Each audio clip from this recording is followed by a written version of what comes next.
రెమల్ తుఫాన్ ప్రభావంతో ఉప్పాడ సముద్ర తీర ప్రాంతంలో భారీ గాలులకు ఉవ్వెత్తున ఎగిసిపడిన అలల ధాటికి సుమారు 50 ఇళ్లు దెబ్బతిన్నాయి.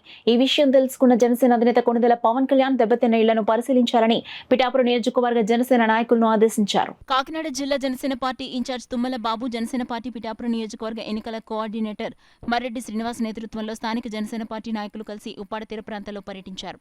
దెబ్బతిన్న ఇళ్లను పరిశీలించారు. బాధితులను పరామర్శించి అన్ని విధాలా ఆదుకుంటామని మర్రెడ్డి శ్రీనివాస్, తుమ్మల బాబు బాధితులకు భరోసా కల్పించారు. ఈ సందర్భంగా మర్రెడ్డి శ్రీనివాస్, తుమ్మల బాబు మీడియాతో మాట్లాడారు.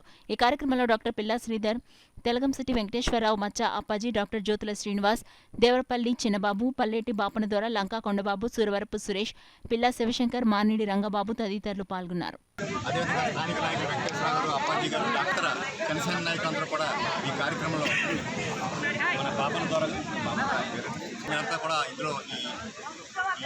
పర్యటనలో పాల్గొన్నారు. ఈ సందర్భంగా జరిగిన నష్టాన్ని అయితే చూసాం. మీరు తప్పకుండా అధికారులు మా పవన్ కళ్యాణ్కి ఇది నివేదించడం జరుగుతుంది. కాకపోతే మేమంతా చెప్పేది ఏంటంటే రాబోయేది మా ప్రభుత్వమే, ఈ సమస్యను మేమే పరిష్కరించాలి. ఆ దిశగా అడుగులుంటాయి. దీన్ని సైంటిఫిక్గా అనాలిసిస్ చేసి ఏ రకంగా అయితే వీళ్ళని ఈ ముంపు కాకుండా జరుగుతుందన్నది ఒక జియో ట్యాగింగా లేకపోతే ఇది జియో ట్యూబా అన్నది ఆలోచన చేసి ఒక సాంకేతిక నిపుణులతో ఈ విషయాన్ని చాలా కూలంకషంగా చర్చించి వీరికి శాశ్వత పరిష్కారాన్ని తప్పకుండా కూడా జనసేన పార్టీ తరఫున వీరందరికీ కూడా న్యాయం జరిగేలా చూస్తాం. అదేవిధంగా వీరంతా కూడా చాలామంది ఈ సందర్భంగా వాళ్ళ ఇళ్ళన్నీ కూడా నష్టపోయి ఉన్నారు. వీరికి ఏ రకంగా సహాయపడగలం అన్నది మా అధ్యక్షుల వారితో చర్చించిన తర్వాత సరైన నిర్ణయం తీసుకుంటాం. మిమ్మల్ని అందరినీ కూడా మళ్ళీ ఒకసారి త్వరలోనే కలుస్తామని చెబుతూ ఈ సందర్భంగా ఒకటే మీ అందరికీ కూడా భరోసా ఇస్తున్నాం. రాబోయే రోజుల్లో మన ప్రభుత్వం రాబోతుంది. మీరెంతో ఆదరణతో పవన్ కళ్యాణ్ ఆదరించి ఓట్లేశారు. ఆ విషయం మీ అంతగా మనకు స్పష్టంగా తెలుస్తుంది. తప్పకుండా ఈ సమస్యకి శాశ్వత పరిష్కారం జనసేన పార్టీ తరఫున ఏదైతే రాష్ట్రంలో ఏర్పడబోతుందో ఉమ్మడి ఎన్డీఏ ప్రభుత్వం, దాని ద్వారా మీ సమస్యకు పరిష్కారం లభిస్తుందని మీ అంతా కూడా ఆశాభావం. ఇది సుబ్బంపేట దగ్గర నుంచి వానపేట దాకా కూడా ఈ ప్రభావం ఎప్పుడు వరదలు వచ్చినా తుఫాను వచ్చినా ఈ గంగపుత్రులు నష్టపోతూ ఉన్నారు.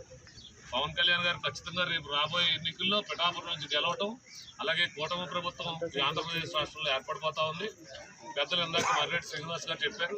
దీన్ని సైంటిఫిక్గా ఎప్పుడు నష్టం రాకుండా నష్ట నివారణ ఏ విధంగా చేయాలి, అది R&B వారితో మాట్లాడాలా, లేకపోతే ఏ ఇంజనీరింగ్ డిపార్ట్మెంట్ ఎవరైతే ఉన్నారో వారిని ఒకసారి దగ్గర నుండి తీసుకొచ్చి మళ్ళీ పెద్దలందరూ మేమందరం కూడా కలిసి వచ్చి పవన్ కళ్యాణ్ గారు ఆదేశాల మేరకు ఇక్కడ నష్టపోకుండా, అలాగే ఇక్కడ వీళ్ళందరూ చెప్తా ఉన్నారు, మత్స్యకారులందరూ చెప్పేది ఒకే ఒక విషయం, పట్టాలు ఇస్తూ ఉన్నారు కానీ ఒక ఇంటికి రేషన్ కార్డు ఒకటే పట్టా ఇస్తూ ఉన్నారు. 2-3 పిల్లలు ఆ ఇంట్లో ఉండటం, ఒకడు బయటికి వెళ్తే ఇక్కడ 2-3 ఉండిపోవడం జరుగుతూ ఉందని ఇక్కడ ఉన్న పెద్దలందరూ చెప్తా ఉన్నారు.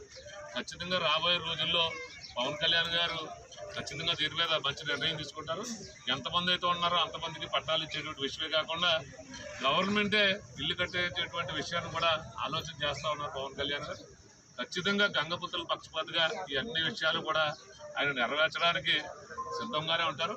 ఖచ్చితంగా మేము అందరం కూడా మత్స్యకారులకు ఎప్పుడు అండగా జనసేన పార్టీ ఉంటుందని మరొకసారి తెలియజేస్తూ, రాబోయే కొన్ని రోజుల్లోనే పవన్ కళ్యాణ్ గారు నిర్ణయం ఏదైతే తీసుకుంటారో మేము పట్ల మేమందరం మరొకసారి మేము మళ్ళీ వచ్చి కలుస్తాం. ఈ సందర్భంగా